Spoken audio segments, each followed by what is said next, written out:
안녕하세요. 오늘은 한국의 큰 명절이죠. 추석 관련 자료들을 바탕으로 한번 깊이 이야기를 나눠보려고 합니다. 네, 안녕하세요. 추석 자료들을 보니까 기사도 있고 또 문화 설명 자료, 심지어 음식 레시피까지 정말 다양하더라고요. 맞아요. 그래서 오늘은 여러분이 추석을 좀 더 생생하게 느끼실 수 있도록 도와드리는 게 저희 목표입니다. 네. 코리안 땡스기빙 이렇게 소개하는 내용이 꽤 있었어요. 비슷한 면도 분명히 있지만 자세히 들여다보면 한국만의 독특한 점들이 참 많죠. 그렇죠. 추석은 음력 8월 15일이고요. 가을에 거둔 곡식들, 과일들, 이런 수확의 기쁨을 나누고 또 조상님께 감사하는 그런 날이에요. 아, 그리고 한가위라는 이름도 있잖아요. 정말 예쁜 이름 같아요. 네, 맞아요. 한이 크다, 가위가 가운데 이런 뜻이라서 8월에 한가운데 있는 틀날 이런 의미라고 하더라고요. 오, 그 신라시대 길쌈놀이 갑에서 유래했다 이런 이야기도 있었어요. 생각보다 훨씬 오래된 명절인 거죠. 그렇죠. 추석의 여러 풍습 중에서도 가장 중요한 걸 꼽으라면 역시 차례가 아닐까 싶어요. 많은 자료에서 이 부분을 강조하고 있더라고요. 차례요? 아, 조상님께 음식 올리는 거 말씀이시죠? 네, 갓 수확한 곡식이나 과일, 또 정성껏 만든 음식들로 상을 차려서 감사 인사를 드리는 의식인데요. 이게 가족 공동체의 의미를 되새기는 그런 중요한 시간인 거죠. 그 차례상 차리는 규칙 같은 것도 흥미로웠어요. 홍동백서, 붉은 과일은 동쪽, 흰 과일은 서쪽. 조유리시라고 해서 대추, 밤, 배, 감 이 순서대로 놓는 것도 있고요. 맞아요, 조유리 씨. 이런 좀 세세한 규칙들이 조상을 기리는 정성을 보여주는 방법이었던 것 같아요. 음, 그리고 차례와 더불어서 성묘, 또 빼놓을 수 없는 전통이죠. 성묘는 조상님 묘에 직접 찾아가는 거죠. 네, 가서 벌초도 하고 주변을 좀 깨끗하게 정리하는 건데요. 이게 단순히 그냥 관리 차원이 아니라 조상에 대한 존경심, 그리고 한국 문화에서 중요한 효 사상을 실천하는 그런 행위로 보는 거죠. 아, 효사상. 그렇군요. 자, 그리고 추석하면 역시 음식을 빼놓을 수가 없잖아요. 음식 관련 자료들 보는데, 정말. 군심 돌죠. 네. 대표적인 건 역시 송편인 것 같아요. 반달무랑 떡이요. 네, 맞아요. 안에 깨나 콩, 밤 같은 소를 넣어서 만들죠. 근데 흥미로운 점은 이걸 쏠립 위에 놓고 찐다는 거예요. 아, 맞다. 왜 솔잎을 쓰는 거죠? 그게요, 은은한 솔 향이 배어서 맛도 좋아지지만 뭐랄까 살균 효과도 좀 있다고 하더라고요. 오, 신기하네요. 그리고 재미있는 속설도 있잖아요. 송편을 예쁘게 빚으면 예쁜 딸을 낳는다. 이것도 여기저기서 많이 나오더라고요. 하하. 네, 저도 그 이야기 들어봤어요. 정말 재미있는 이야기 같아요. 근데 송편 말고도 맛있는 음식이 정말 많잖아요.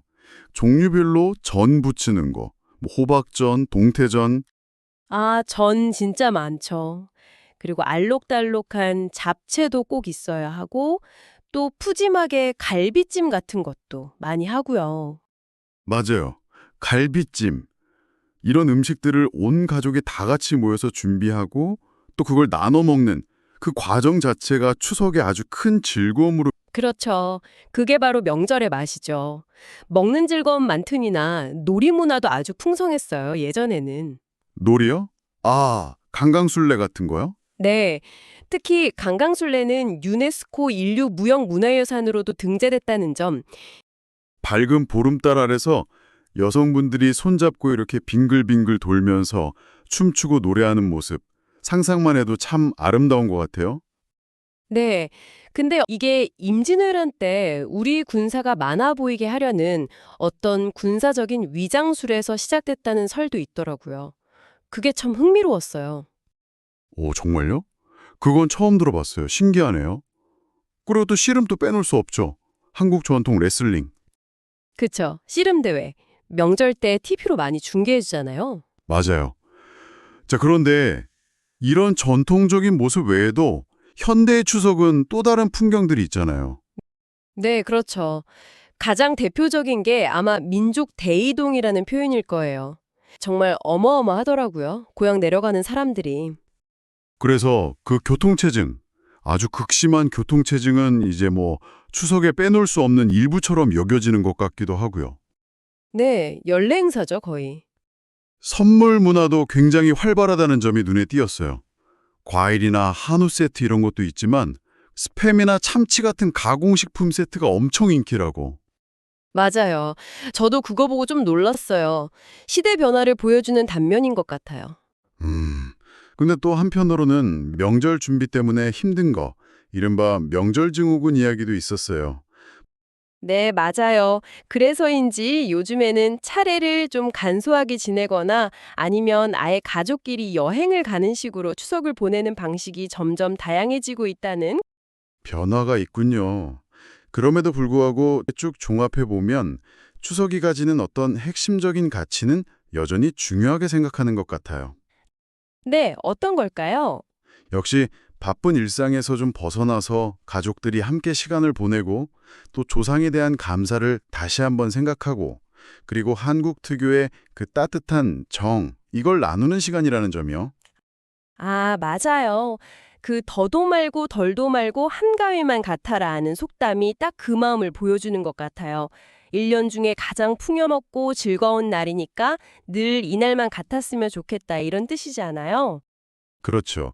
서로 풍성한 한가위 되세요. 이렇게 인사 나누는 모습도 참 따뜻하고요. 네, 오늘 저희가 이야기 나눈 단어들, 예를 들면 추석, 한가위, 그리고 송편, 차례, 성묘, 강광술래 같은 것들, 이런 단어들이 한국 문화를 이해하는데 아주 중요한 열쇠가 될 거라고 생각해요. 네, 오늘 덕분에 추석이라는 명절을 정말 다각도로 입체적으로 살펴볼 수 있었던 것 같습니다. 단순히 정보만 쭉 나열하는 게 아니라 추석의 여러 모습들, 그리고 그 안에 담긴 의미들을 좀 연결해 보려고 노력했어요. 음, 오늘 저희와 같이 추석을 깊이 들여다 보셨는데, 혹시 이 경험이 여러분 문화족에 있는 비슷한 명절을 좀 새롭게 바라보는 계기가 될 수 있을까요? 아니면 추석에 대해서 미처 생각하지 못했던 어떤 점을 발견하셨는지 그런 게 궁금해지네요. 네, 오늘 함께 해주셔서 정말 감사합니다. 다음에 또 흥미로운 이야기로 찾아뵙겠습니다. 감사합니다.